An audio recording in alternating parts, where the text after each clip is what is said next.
guys, I'm Random and welcome back to my channel. Two things before we start. One, I know we're back on the webcam. I've decided from now on if I'm gonna be reviewing a film or a TV show or anything, it's gonna be on my webcam because it's my channel. I can do whatever I want, Karen. And secondly, yes, I am wearing a pink fluffy hoodie. I haven't worn this since about like 2016. If you go back into like the deep dark vaults of my channel, you can probably find a few videos with me wearing this and terribly overblocked eyebrows. But yeah, just wanted to do those two little disclaimers before we jump into the video today, which, as you can see from the title, that's why you clicked on it, is a review of, it's a very casual review. It's more just like a sit down and chat about the Prom. On Netflix, the film adaptation of the Broadway musical, former Broadway musical, because it closed quite soon after it opened. But anyway, I just thought, because I know a lot of people, like, it came out very recently and I know a lot of people are going to be talking about it, so I thought I'd jump on the train, because I have thoughts. I have quite a few thoughts, and we're going to get into that today. So yeah, like I say, very casual, as you can see from the webcam and the pink fluffy hoodie. Like I say, I have all my notes on my phone, so we're gonna just go through them, have a little bit of a chat, get a snack, get a drink, whatever else, you know, you want to do, because I don't know how long this video is gonna be. But yeah, let's talk about the Netflix adaptation of the musical The Prom. And this is also your official spoiler warning, because I forgot to do one in the video itself, so if you don't want it spoiled and you haven't seen it, don't watch this video. You have been warned. You're welcome. Enjoy the video. So before we get into like my actual thoughts on the film, I thought I would give you a little bit of context as to my experience with this musical, sort of pre-watching the film. So I'd heard of this musical as someone who is an avid lover of musical theatre. You know, I knew of its existence, but at the same time I had pretty much no solid idea of what the plot was about. I knew it was about a girl who wanted to take her girlfriend to the prom. That was literally all I knew about the story. I went in basically completely blind. However, I, also being a avid theatre lover, as I said, I do have quite a sort of picky taste when it comes to especially new musicals that have come out like recently, because these days unfortunately there tends to be kind of a bit of a trend in terms of the music in these new shows. It all tends to be kind of the stereotypical sort of pop musical theatre genre that, to be honest, all kind of sounds the same. So I have to put that out there, that I was rather skeptical going into this, that in terms of the music, I wasn't expecting very much, and to be quite honest, my expectations were not exceeded a lot. It exceeded a little bit on a couple of occasions, and I will talk about that, but overall did not really enthuse me in terms of the musicality of the show, you know? And, you know, just a little bit of a note on that thought. I know that the pop genre of musical theatre, especially nowadays, that's what sells tickets. I get that. I understand that that's what the kids are into nowadays. But, you know, at the end of the day, theatre is an art, and art is supposed to be unique and have a lot more sort of thought that goes into it, especially with musical theatre. That's kind of the whole point, is like the music drives the show, you know? So the whole, you know, point of a musical is that the music drives the story forward. So, like I say, when you stick to the same kind of music over and over again, it kind of detracts from the fact that it's an art form, you know?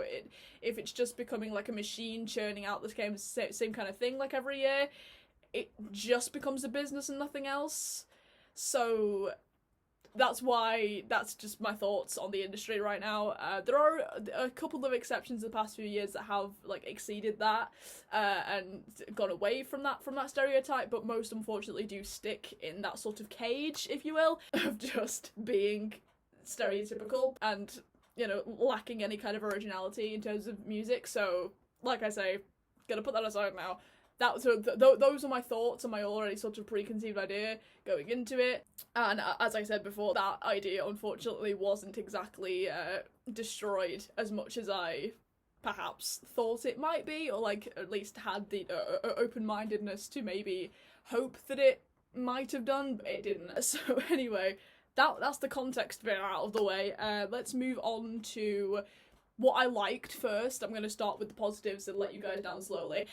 So yeah, let's move on to what I liked. So the first thing that kind of like stuck out to me was the fact that the colours in the logos, like the pink, the purple, the green, and I think the blue, were present throughout, whether it was in just the lights. Like the first thing that sticks out to me is, you know, the scene in the bar when all the Broadway people are like, they sing about going to Indiana to like fix Emma's problem because they found out Emma, because they're like, we need to fix sales and, you know, we're failing artists. In the bar and the sea, all of the lights there are all the different colours, and almost everyone is dressed in, like, their costume is in one of the colours of the logo. The only exception to that I saw in that scene was Andrew Reynolds. He had, like, the red waiter's sort of uniform on, which I guess kind of could be symbolic of the pink maybe, but it wasn't exactly as sort of in your face and stand out like the other characters were. And again, like I said, those colours were present throughout in the cinematography and the costumes and just the atmosphere everywhere, which is something I really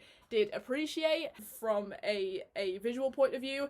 It really was like, oh, this is the prom, and the tying it in, it just worked very well, and I think it was quite clever. So that was the first thing that I noticed. Secondly, we have to point out Meryl Streep. The woman is still doing high kicks in her 70s and belting her face off effortlessly, and it's just like, she is a queen. I am going to talk a little bit more about like this sort of star casting element of this film though throughout, because that was the first thing that kind of stuck out to me, especially, you know, and again I'm going to talk about this a bit later, but that was the first thing that, especially when the trailers came out, that was the first thing that kind of stuck out to me was, oh, this is star casting. But anyway, we're going to talk about that later. But yeah, just, I have to appreciate Meryl Streep, and I think the way she presented that character was so great. Like, her character, I've already forgotten the name of the character, but it is what it is. But the way she played that character, I feel like was so great. And like I said, she's a queen. It's Meryl Streep. You can't go wrong with Meryl Streep. I also, and this is the same with most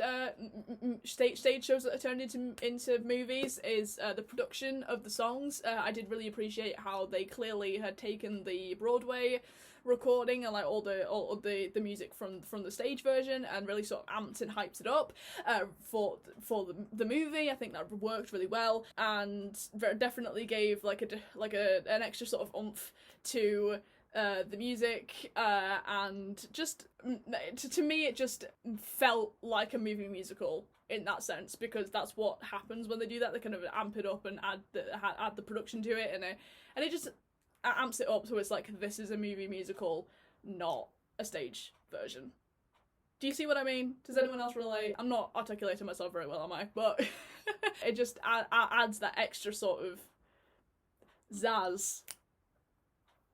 There's a reference for you. And I'm gonna move on now because I'm talking way too much at that point. And finally, you know, the story is sweet. You cannot deny that story is sweet, and I know it means a lot to the LGBTQ plus community. So again, you can't fault the story. The story is sweet. So that was what I liked about it. Let's move into my rather questionable and controversial thoughts about some of the things in the movie. I have to say this because this is a review. I want to share my thoughts. I will just say though, a couple of the things I'm going to mention, I have to admit, as a straight female, might be a little tone deaf me talking about this, but I'm going to address everything as I go through it. I just had to mention that because I'm aware that, you know, might be a little tone deaf, some of the things I'm going to talk about, so feel free to, like, call me out and educate me in the comments. I'm completely open to that. This is just my opinion, just my thoughts. So let's just get into it. So again, as I said in the beginning, the music, as I anticipated, was nothing special. The majority of the songs and everything just really did not spark that much joy in me, to the point where I was like, this is really good. One thing I will say about the music is whenever the song was being led by one of the Broadway people, so either Meryl, James, Andrew, or Nicole, it did always feel like a Broadway song, which I don't know if that was intentional. If it was, then that was a smart move, because of course, being from Broadway, they're used to that kind of style of music, and the big sort of like the trumpets and the brass bit and like Broadway. So if that was intentional, then I do, you know, hats off to them for that. Otherwise, it's just the stereotype, but that's the one thing I thought. I was like, well, maybe this was intentional. But again, as I said in the beginning, the rest of it just fell into the stereotypical pop musical theatre style that just is a bit stale, if I'm being honest. However, there were a couple of exceptions to that, as I mentioned in the beginning, those being Love Thy Neighbour and the finale, which I think is called It's Time to Dance, you know, the final prom with this build a prom for everyone. That one. I hope I don't get copyrighted for that. Those were the two exceptions, I think. Those, like, the motifs from those have stuck in my head, and I did actually save Love Thy Neighbour to my musicals playlist, I have to admit. I did that, because that song does undeniably slap. And speaking of Love Thy Neighbour, I did have a few thoughts about that. As much as that song slaps, and Andrew Rannells is bae and really did carry that song, although, as Catherine Still said in her video when she reviewed this, he was the most underrated actor in this whole thing, considering he was one of the most famous. Well, they were all famous, like the four Broadway people were all, you know, famous in their own right.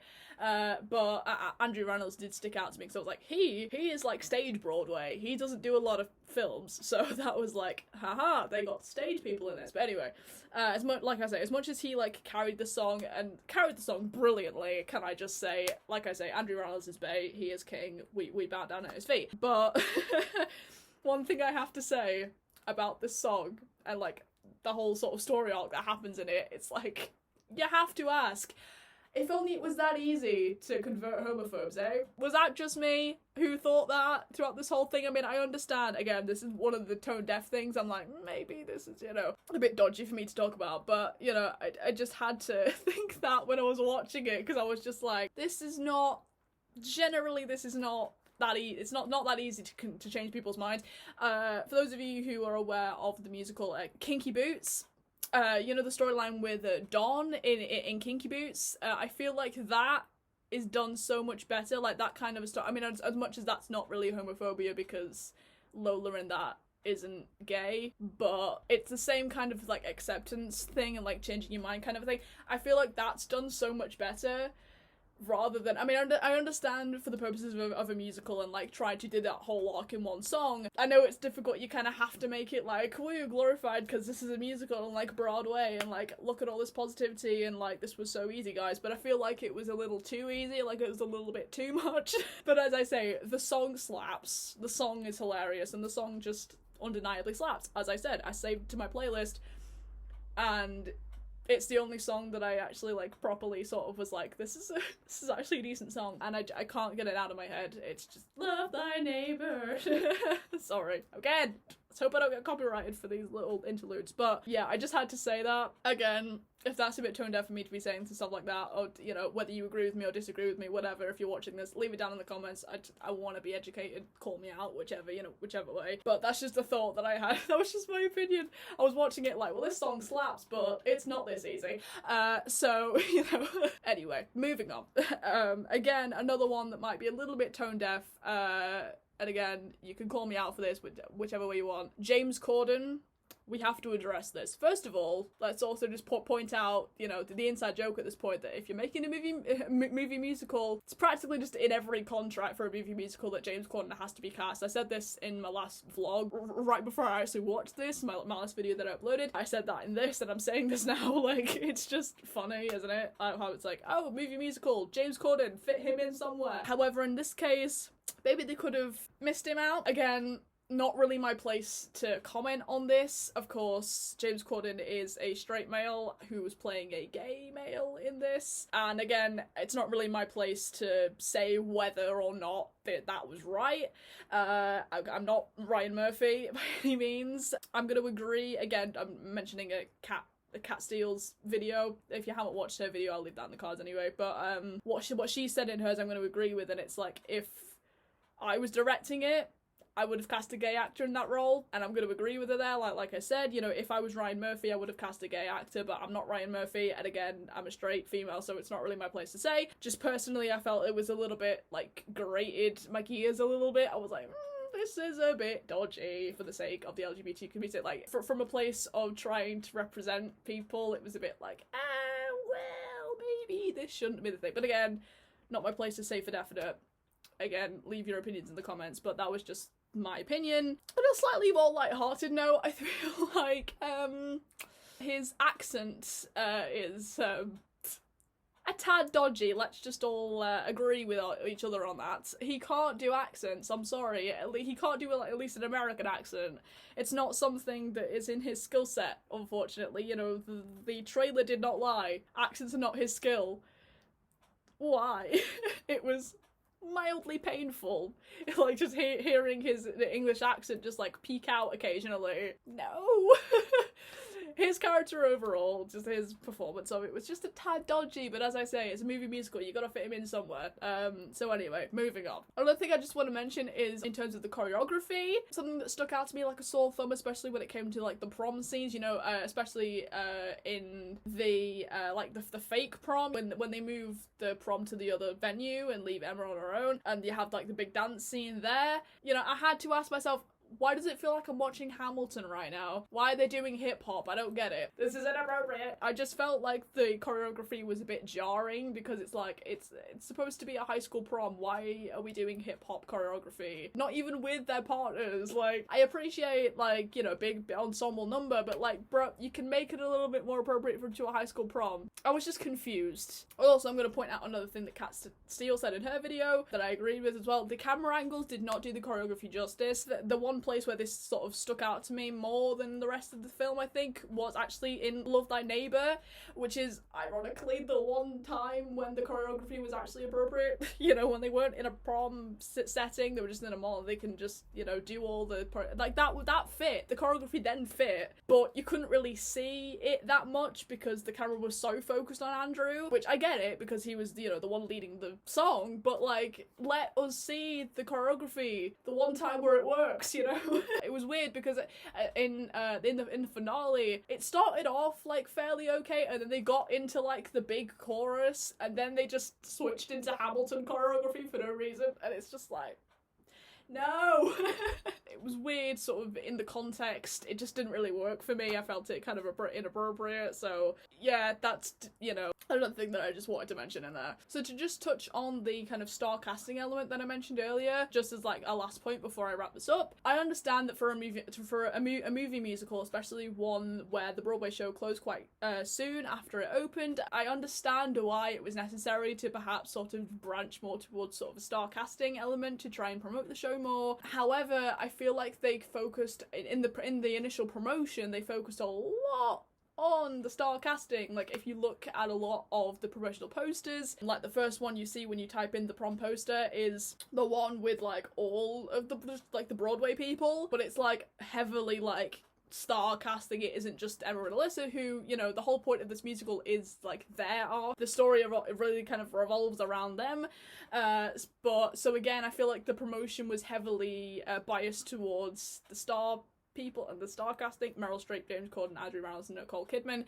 You know, I feel like they all were very sort of heavily pushed in the promotion, which I think put a few people off initially, especially when the first trailer came out, because it was just them. I know this was a big argument at the time when the first trailers came out. It was like, this is supposed to be about Emma and Alyssa, why are we just all getting the Broadway people and not a lot of them? So that was just, you know, something else. I feel like the movie itself encaptured a lot more of Emma and Alyssa's storyline, like it should, you know, to just, you know, tell the story of the musical. But initially I feel like they focused a lot more on the star casting, which again I appreciate, sold it very well, and, you know, obviously did a good job in promoting it. I just felt like it was a bit of a dodgy move considering what the story was about, but, you know, I think it worked well in terms of promotion, like I said, and it did well to sort of carry the show. Star casting is a very touchy subject, and to be honest, I'm not entirely against it. If a director or producer feels it necessary to put in a lot of star casting to promote something that they're making, then by all means go for it. If you think that it's going to help with, you know,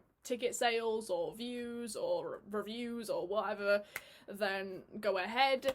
However, as with the case, you know, with James Corden in this, it takes a certain element of sort of tact in there to make sure that you're not crossing any boundaries that might be controversial. As I say, you know, the example in this would be James Corden. But yeah, that's just kind of my thoughts on that star casting element. Was it appropriate? Yes. I think maybe, but again, I wasn't in the fan base of the Prom before this came out, so I don't really know. Did it help with promotion? I don't know for definite, but I'm pretty sure that it might have done. So yeah, that was just my thoughts on star casting, and here are my final thoughts on the whole thing. So to conclude this review and my thoughts on the Prom, overall it was kind of very much a feel-good show and a good way to spend your evening. You know, I definitely enjoyed my evening spent watching this. That is how I would describe this. It's a feel-good musical. It's not very taxing on the brain. It's very sort of just let go of your stresses and just enjoy a show kind of a thing. But you won't find me heavily fangirling over this musical like I do over a lot of other shows, just purely because I like other shows way more than I do these. And you know, my preconceived ideas about like newer musicals was definitely met in this. As I said, you know, I've been saying throughout this, you know, so I'm gonna stick to the musicals I know and love and listen to Love Thy Neighbour, because again, that's gonna be my guilty pleasure MT song from now on. And you know, I'm sure that this musical will be a lot of other people's cup of tea, more than it is mine, and that's okay, you know, because people have other preferences, and you know, like I said, this stuff sells tickets and puts bums on seats when we can, you know. So as I say, comfort show, not very taxing on the brain, and you know, if you want that, then by all means watch the Prom on Netflix. Just do it. It's a fun show. So yeah, that was my sort of casual chat review thoughts on the Prom on Netflix. I hope you guys enjoyed this video. If you did, make sure to leave a like and subscribe so you don't miss out on any more of my videos. Also, make sure to follow me on Twitter, Instagram, and Snapchat, names to which will be, as always, at the end of this video. And yeah, I will see you guys in the next one.